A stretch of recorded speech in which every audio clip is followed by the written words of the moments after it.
Right Jagadish Friday వచ్చేసి వాళ్ళ ఫ్రెండ్స్తో ఊటీ ఎక్స్ప్లోర్ చేసేసిండు. నేను వచ్చేసి సాటర్డే జాయిన్ అయినా. అండ్ ఎస్టర్డే మేము అందరం కలిసి pine forest, Pykara lake and Wellington shooting point అవి విజిట్ చేసేసి రూమ్కి వచ్చేసినాము. ఇది next day morning.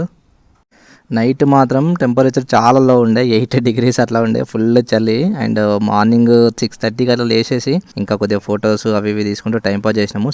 So morning లేవగానే మనకి సన్ రైజ్ వ్యూ, మనం ఉన్న స్టే దగ్గర నుంచి బాల్కనీ నుంచి ఇదన్నమాట సన్ రైజ్ వ్యూ. బ్యూటిఫుల్గా ఉండే, చాలా చాలా చాలా బ్యూటిఫుల్గా ఉండే.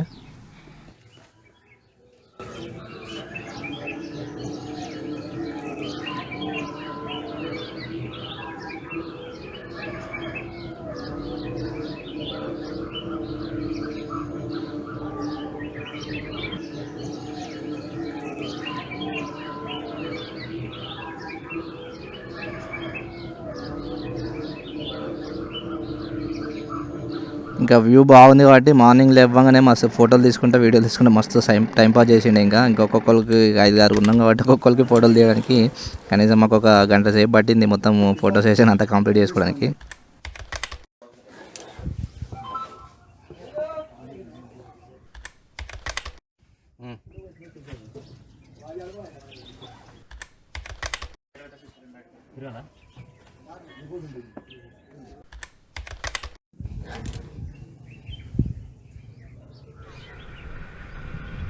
అదే మార్నింగ్ లేచేసినాము. ఇప్పుడు మనం పోయేది దొడ్డబెట్ట పీక్ అనమాట. దొడ్డబెట్ట వచ్చేసి మనకు ఉన్న ఇక్కడ నుంచి ఒక 8 kilometers ఊటీ నుంచి. ఇది వచ్చేసి ఊటీ కోటగిరి రూట్ ఉంటుంది కదా, ఆ రూట్లో ఉంటుంది.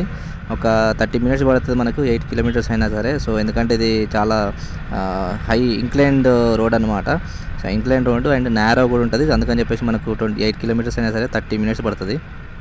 ఈ దొడ్డబెట్ట పీక్ ఏదైతుందో ఇది మన ఈ ఊటీ నీలగిరి మౌంటైన్స్ ఉంటాయి కదా, దీనిలో హైయెస్ట్ పీక్ అనమాట. ఇది ఎంత అంటే ఒక 8,600 feet పైన, అంటే దాదాపు ఒక 2,600 meters అనమాట. 2,600 meters. సో ఇది చాలా హైయెస్ట్ పీక్ ఇక్కడ. అండ్ చుట్టూ ఈ పీక్ చుట్టూ మనకి ఏంటంటే రిజర్వ్ ఫారెస్ట్ ఉంటుంది. ఊటీ వచ్చినామంటే ఇది దొడ్డబెట్ట అనేది ఒక ఫస్ట్ టూరిస్ట్ అట్రాక్షన్ అనమాట. అండ్ మెయిన్ పాయింట్ ఏంటంటే ఇది ఇంత హైట్లో ఉన్నా సరే దీనికి మనకు రోడ్ ఉంది. సో దాని ఎంట్రన్స్ పాయింట్ దాకా మనము వెహికల్స్ వెళ్తాయి, ఆటో, కారు, బైక్ ఏదైనా సరే దాని ఎంట్రన్స్ దాకా వెళ్తుంది. ఎంట్రన్స్ నుంచి ఒక పార్కింగ్ నుంచి ఒక 500 meters అట్లా లోపలికి నడిస్తే మనకు దొడ్డబెట్ట పీక్ టవర్ ఏదైతే ఉంటుందో ఆ టవర్ నుంచి మనము వ్యూ చూడడానికి ఉంటుంది అనమాట.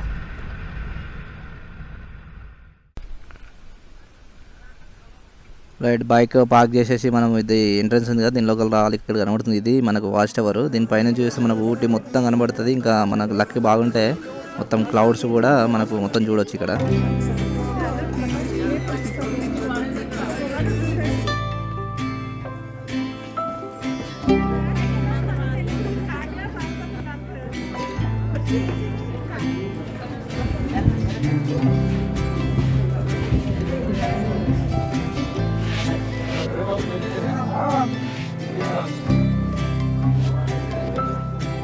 ఇంకా ఈ వాచ్ టవర్ నుంచి కొద్దిగా ముందుకు పోతే ఇంకొక వ్యూ పాయింట్ ఉండే, అక్కడ కూడా చాలా టైం స్పెండ్ చేసాము, ఫొటోస్ వీడియోస్ క్లిక్ చేసుకుంటా.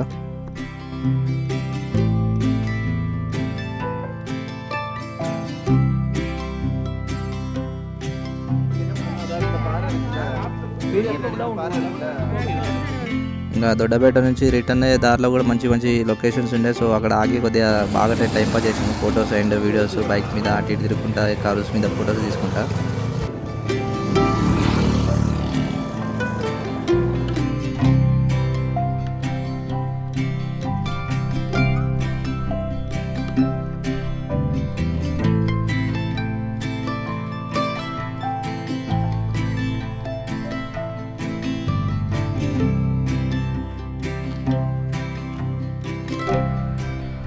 ఇంకా జగదీష్ వాళ్ళ ఫ్రెండ్స్కి నైట్ హైదరాబాద్కి ట్రైన్ ఉండే కోయంబత్తూర్ నుంచి. సో నైట్ అంటే మనము మధ్యాహ్నము స్టార్ట్ అయిపోవాలి ఇక్కడ నుంచి, ఊటీ నుంచి. ఎందుకంటే కోయంబత్తూర్ రీచ్ అయిపోయి మళ్ళీ అక్కడ కొద్దిగా టైం కొద్దిగా బఫర్ ఉండాలి కాబట్టి వాళ్ళు ఆఫ్టర్నూన్ స్టార్ట్ అయిపోయారు. ఇంకా నేను జగదీష్ అవలాంచి లేక్కి స్టార్ట్ అయిపోయాను, ఇద్దరం మాత్రమే. అవలాంచి లేక్ వచ్చేసి మనకు ఊటీ నుంచి ఒక 25 kilometers ఉంటుంది. ఫుల్ ఘాట్ రోడ్ కాబట్టి ఇది ఒక 1 hour టైం అట్లా తీసుకుంటే 1.5 hour. ఇంకా మనం ఫోటోలు వీడియోస్ అవి తీసుకుంటూ పోతాం కాబట్టి మనకి ఇంకా ఎక్కువనే పట్టచ్చు.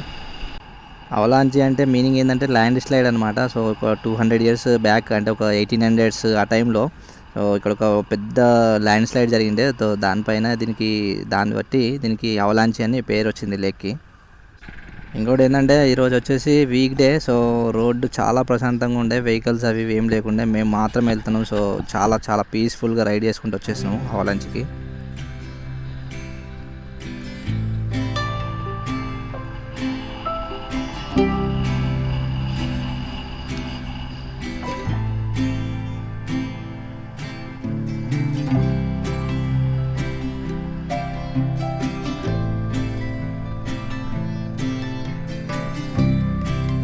ఇంకా అవలాంచి లేకు ఒక 5 to 6 కిలోమీటర్స్ ఉంది అనగా మనకి ఇక్కడ నుంచి లేక్ వ్యూ పాయింట్ కనబడుతుంది. అవతల సైడ్ కొండలు కనబడుతున్నాయి కదా, మనం ఇప్పుడు అటు సైడ్ వెళ్ళాలి అవలాంచి లేక్కి.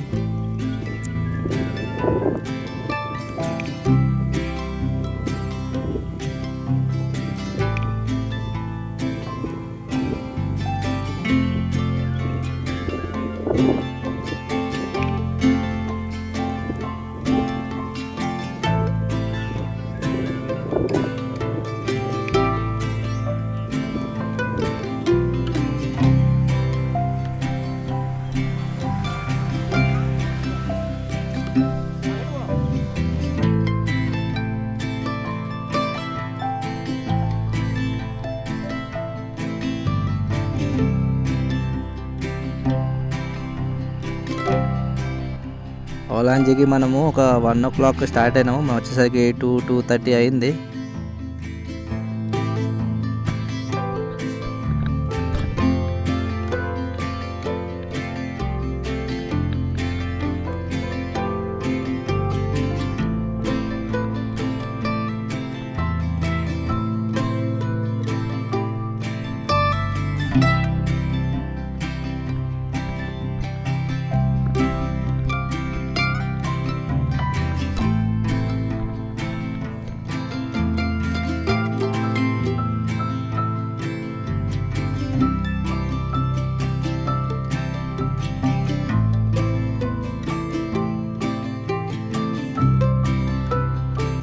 ఈ లేక్ మాత్రం చాలా ప్రశాంతంగా ఉండే, వీక్ డే కాబట్టి ఎక్కువ క్రౌడ్ కూడా లేదు. ఓన్లీ మేమిద్దరం ఇంకో 2-3 వచ్చిండి అంతే. సో ప్రశాంతంగా ఉంది కాబట్టి మేము ఒక 3:30 దాకా ఒక 1.5 hour ఇక్కడ స్పెండ్ చేసేసినాము. అండ్ సన్సెట్ టైం దాకా ఉందాం అనుకున్నాం, కానీ మేము మళ్ళీ ఊటీకి వెళ్ళి లగేజ్ తీసుకొని కోయంబత్తూర్ రీచ్ అవ్వాలి. సో మళ్ళీ లేట్ అవుతుంది నైట్, అందుకని చెప్పేసి ఇంకా 5 PM అట్లా స్టార్ట్ అయిపోయినాము.